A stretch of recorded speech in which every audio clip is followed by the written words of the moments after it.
Coming up next on NCC News, a survivor from the Holocaust has some powerful memories, what cell phones are doing to our teens, and what it's like to live with Alzheimer's disease. Stay tuned.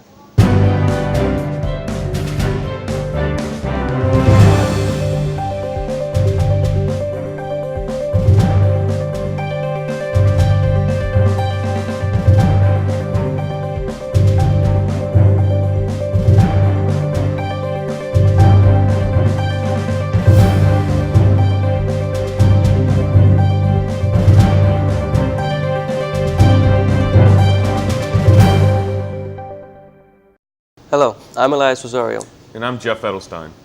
Welcome to NCC News, the news source that we live for. A man who lived long ago never forgets what he went through during the Holocaust. Let's take a look. One war was enough for Gregory Margolin. Now 87 years old, he was just a 16-year-old Jewish recruit when he fought in the Soviet Red Army. His granddaughter Leora still marvels at the medals he wears and the fact that he survived. As he fought the Nazis, his family fled. I did not show that I was Jewish, he says, but it did not matter because people were being killed left and right all around me. Margolin was a sniper who rose to be a commander in the army. Suffering from the onset of Alzheimer's, he struggles to remember his own story sometimes, but he remembers the horrors he saw. The Nazis would have erased us from the face of the earth, he says. They attacked us, and we fought back. After the war, Margolin settled in Donetsk in eastern Ukraine, until decades later he found himself, once again, in the middle of a war.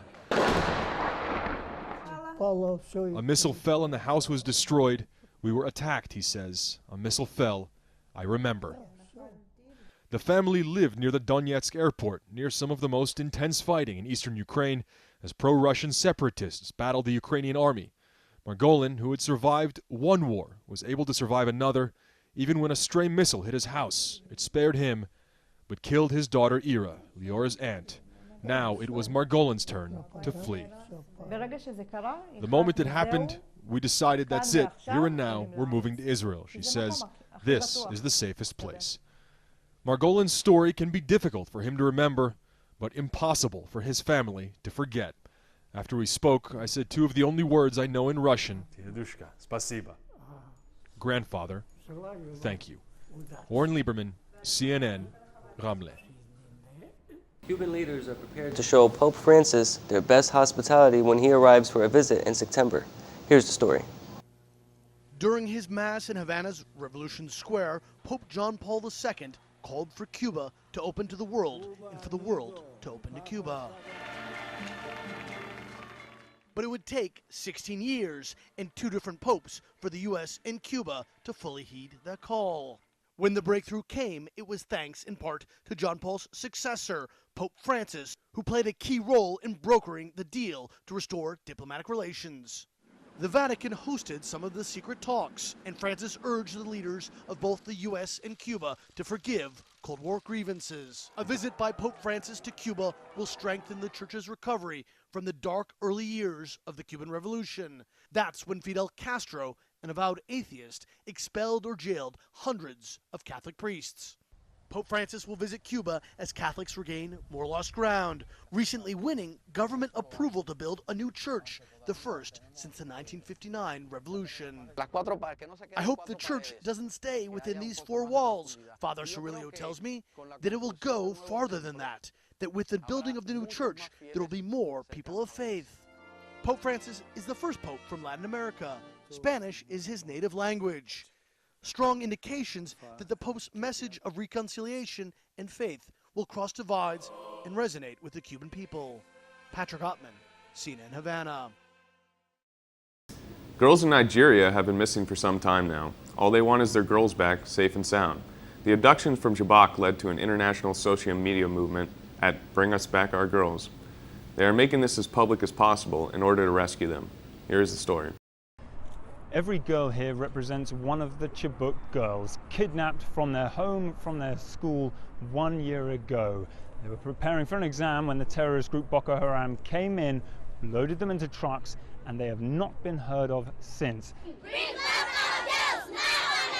Every girl here is holding a placard with a number, a name, and the hashtag never to be forgotten.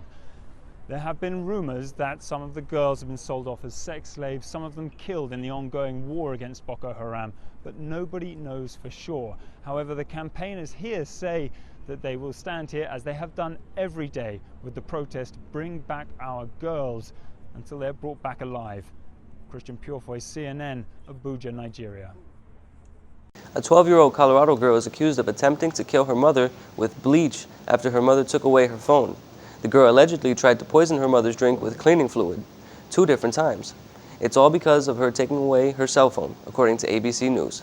Most parents know the struggle that comes with separating their kids from their cell phones. I have 2 teenagers that I think, as most teenagers this age, are kind of addicted to their phones. For Luciana Cordova, sometimes the only answer is to take their phones away. I've done it on occasion, and luckily they have reacted well about it.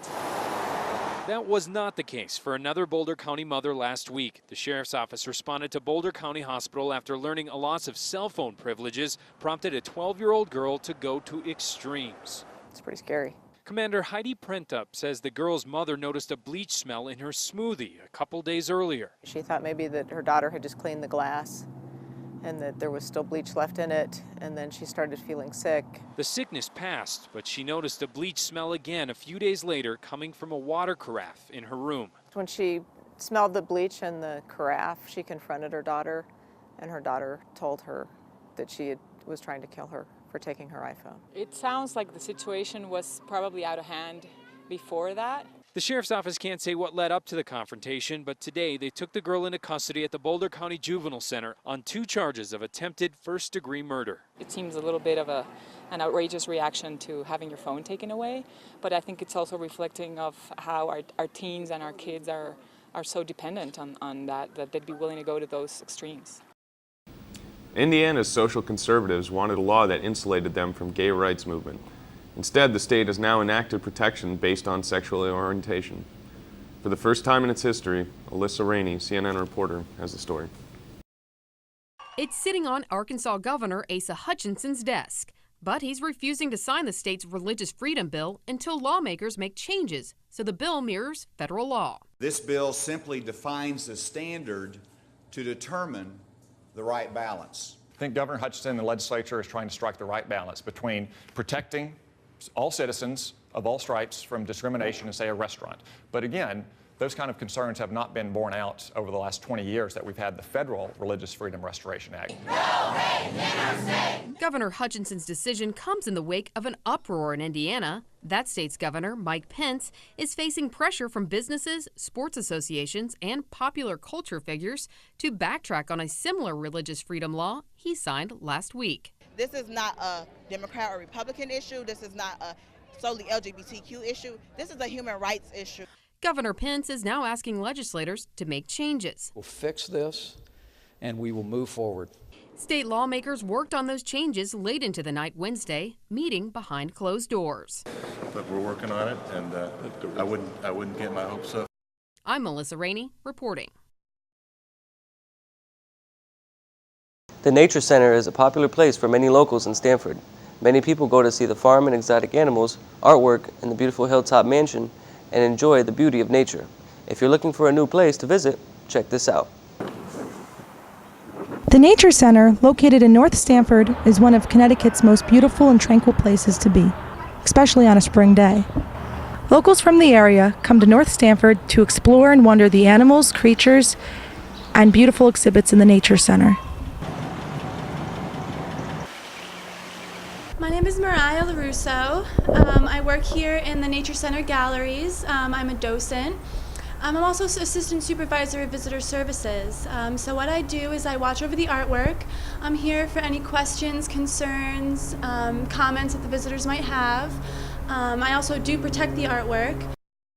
The Nature Center is wonderful. It's a great community outlet for the kids, get them unplugged and outdoors. We have a farm here, a working farm. It's modeled after a traditional 19th century farm.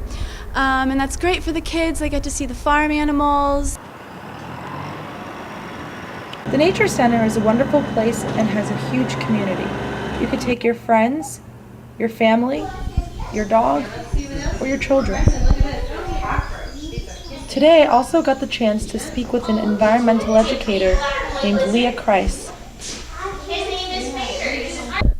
I am an environmental educator, so essentially what that means is I educate people about the environment, so pretty much straightforward. I work with all of these animals that we have here in the Heckscher Wild Building, as well as some of the animals that we have over down in the Overbrook Nature Center, and some of the farm animals as well. Depends on what types of programs that we do.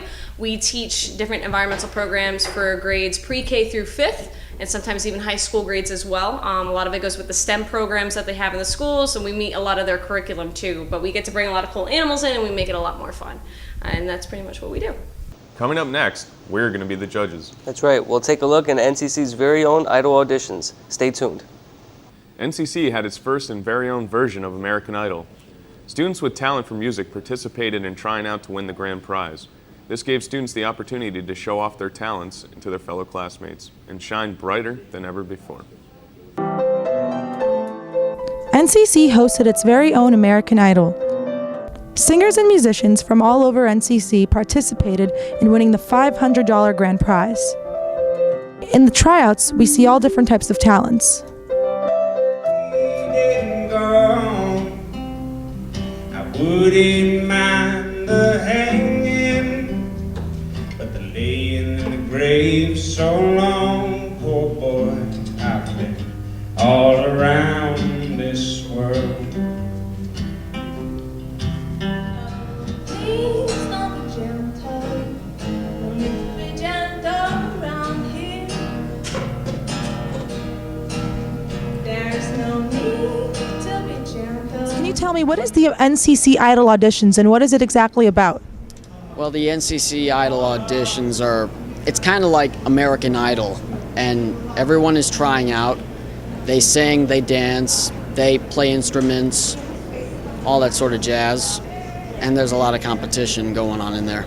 I just tried out already, and the song I sang was from Disney's Beauty and the Beast on Broadway. It's called If I Can't Love Her. How I could have loved her and make her love me too. If I can't love her, then who?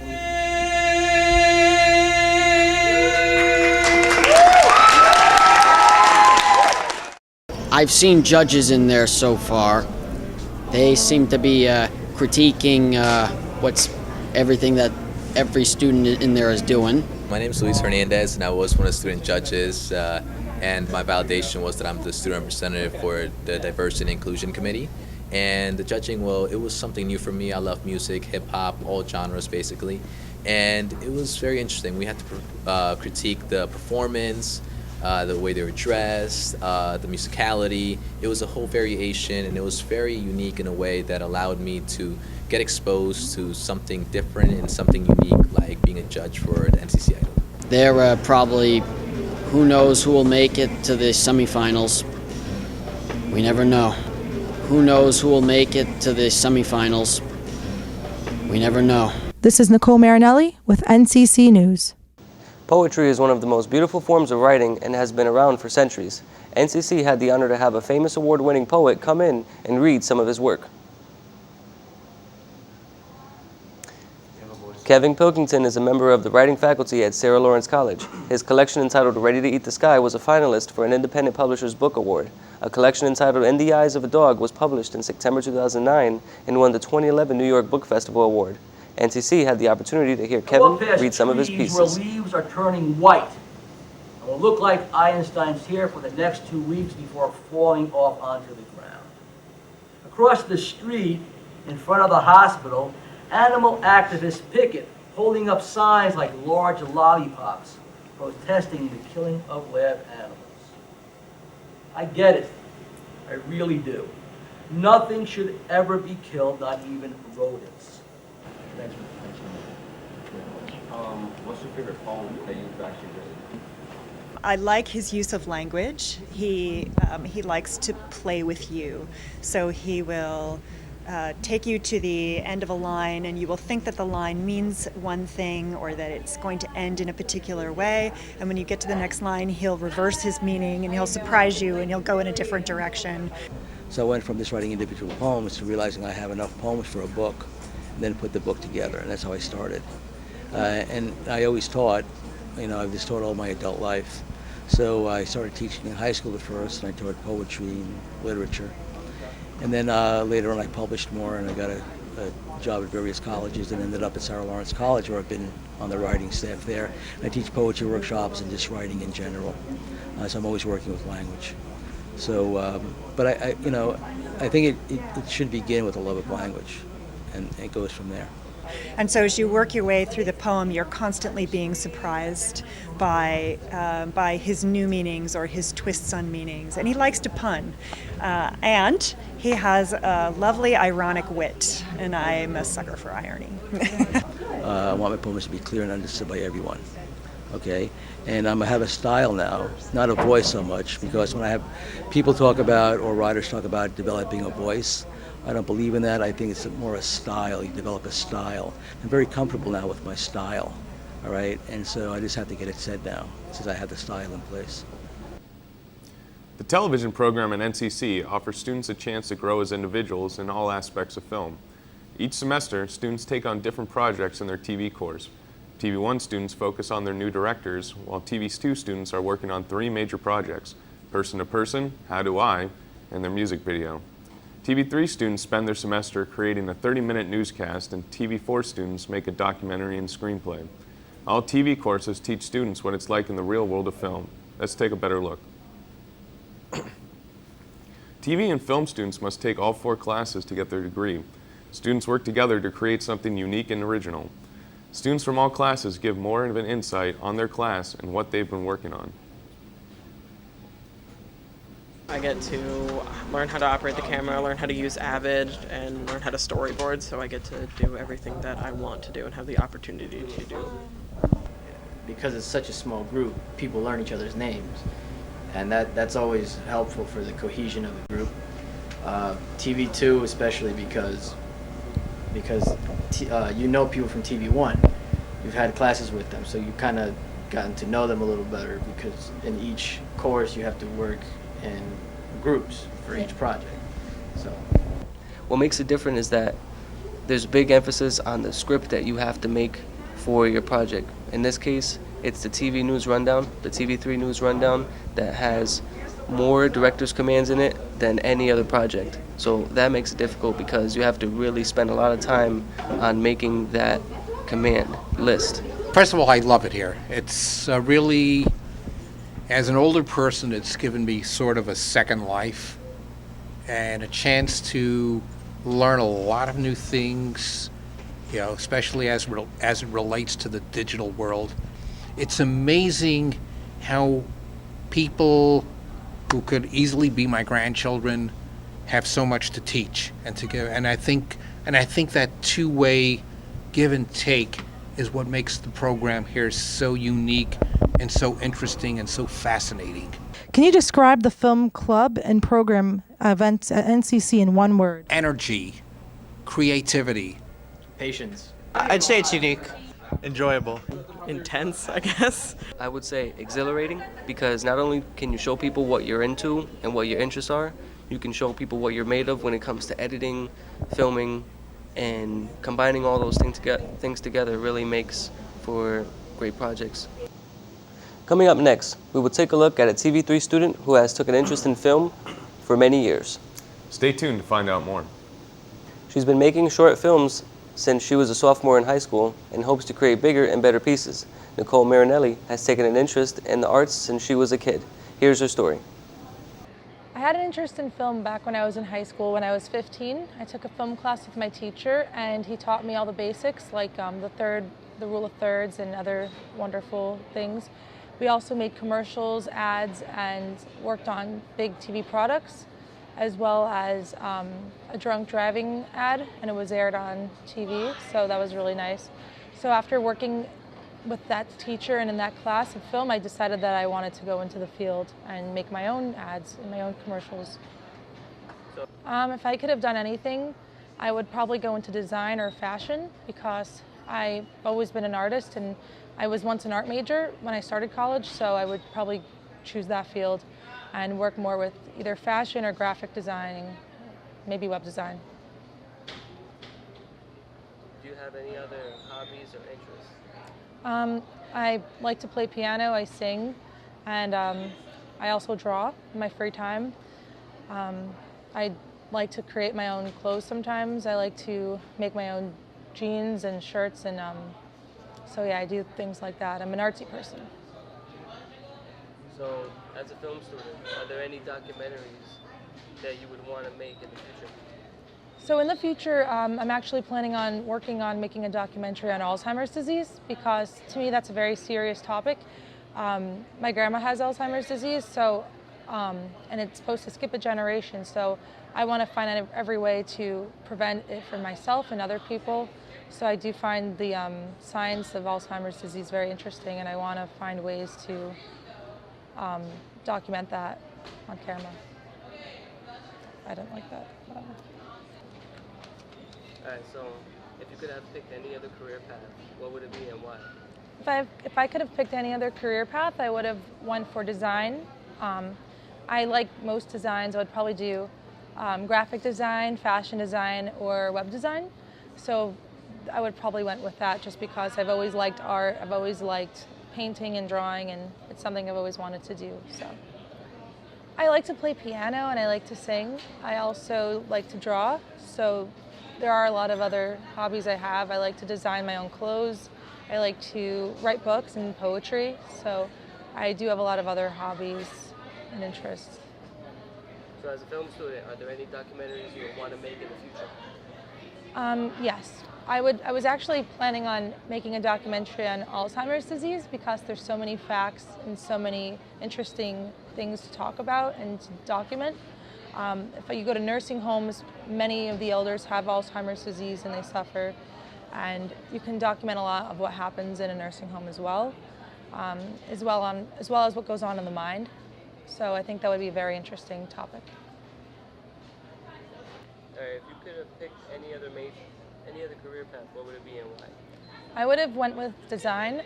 When I first started college, I was an art major, and I decided to pick film because I was more interested in it, but if I could get a double major, I would stick with design. I like interior design, graphic design, and web design, so as well as fashion, so I would have probably stuck with that field if I could have.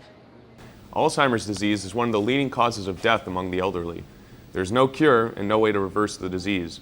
In time, it worsens and only becomes more and more severe. Pauline Marcelino has been suffering with Alzheimer's for almost 10 years now. She lives every single day in the present, not being able to think about the past. Each moment is a new slate for her as she goes through her day. Let's take a look.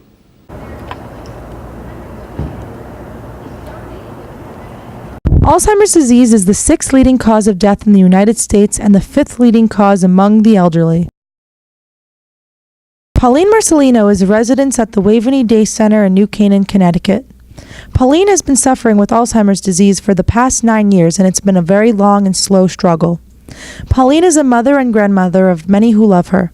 Each day, they watch her regress with this terrible, debilitating disease. Take a taste.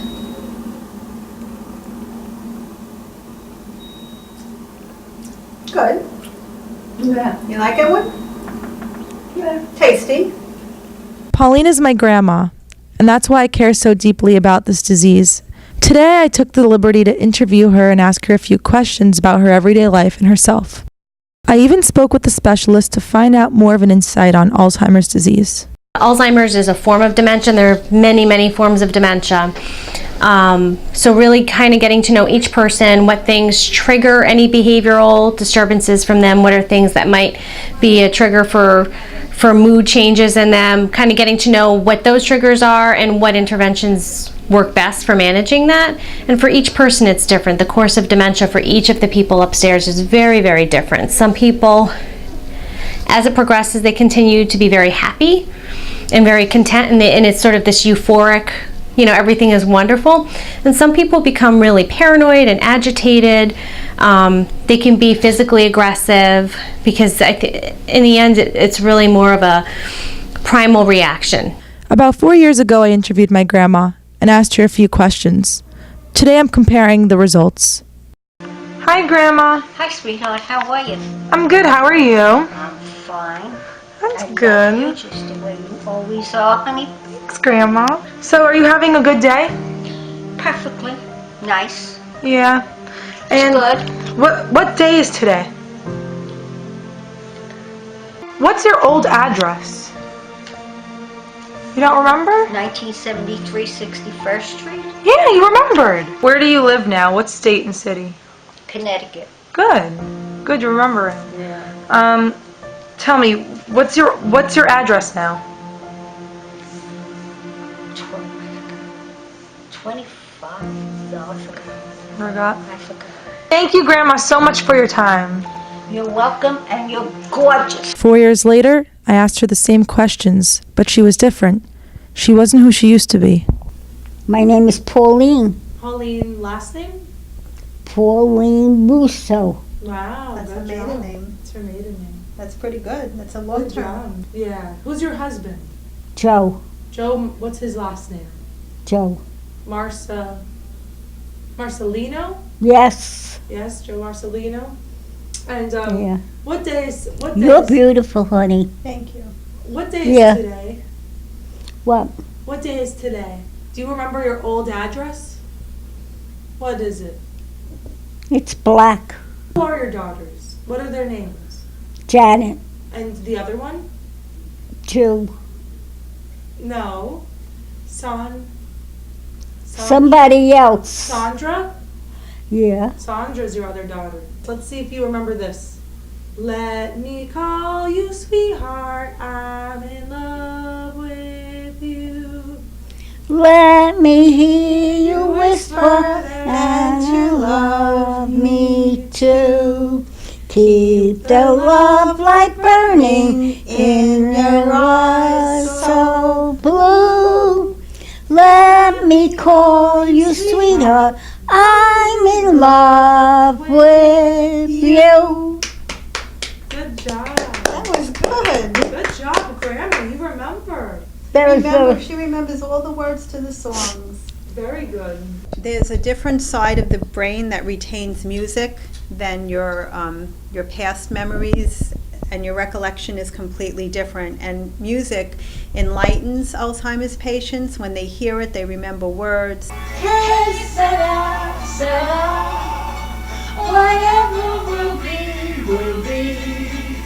The future's not ours to see. Hey, Sarah,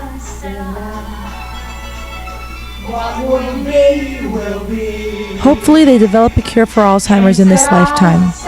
This is Nicole with NCC News. Actors Blake Lively and Ryan Reynolds recently had their first child. Ryan doesn't want his daughter to have that Hollywood-expected lifestyle like most Hollywood children. Instead, he wants her to grow up like every other child in America. Also, Avril Lavigne is back. She explains how she overcame an illness and is ready to work on new projects. Ryan Reynolds says he's just like every other dad. I'm pretty sure my baby girl doesn't understand a thing I say. The Hollywood hottie and his wife Blake Lively welcomed daughter James into the world 3 months ago. But already the famous father is concerned about his little girl's future. I worry that my daughter's going to want to go into show business. I like to whisper in her ear really normal everyday jobs. Like what? You're going to be a flight attendant. It's a good life. A barista. Reynolds tells Today James is picky, but nothing that feeding can't solve. There is no problem that a breast won't fix, though. Hugh Jackman is teaming up with superstar pals Matt Damon and Ben Affleck. The trio will produce the movie Apostle Paul. And a debilitating illness kept Avril Lavigne bedridden for months. The complicated singer tells People she battled Lyme disease and at one point felt like she was dying, finding it hard to even move.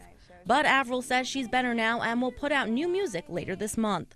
For Hollywood Minute, I'm Mary Muller. A Rottweiler with a heartbreaking story steals the spotlight.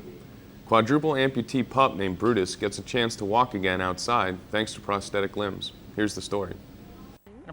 He now has a new set of bionic paws and a forever family. 2-year-old Brutus, the Loveland Rottweiler, is capturing hearts across the country. We're just happy that we can actually give him the opportunity to run and be a dog and not just confined to a single room in a house. His foster mom, Laura, now plans to adopt him. She says it's been a long road to get him to where he is now. Usually it takes him a little bit just to get used to being back in him. When he was just a puppy, Brutus's handlers say he was left outside in the cold by his breeder.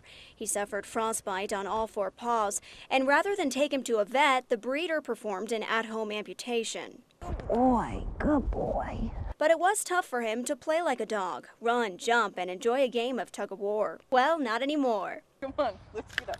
A Denver-based animal prosthetic and orthopedic center teamed up with Colorado State University to get Brutus up and running again. So inside is all about soft comfort. On the outside, it's about recreating what would have happened if Brutus's toes were still there. So balance.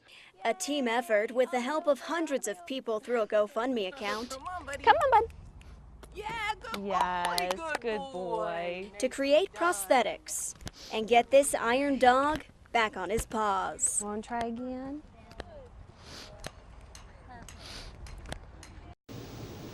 What an incredible story. Brutus must be the talk of his town. Well, that's all we have for today. I'm Jeff Edelstein. And I'm Elias Rosario. We'll see you next time on NCC News. Have a wonderful day.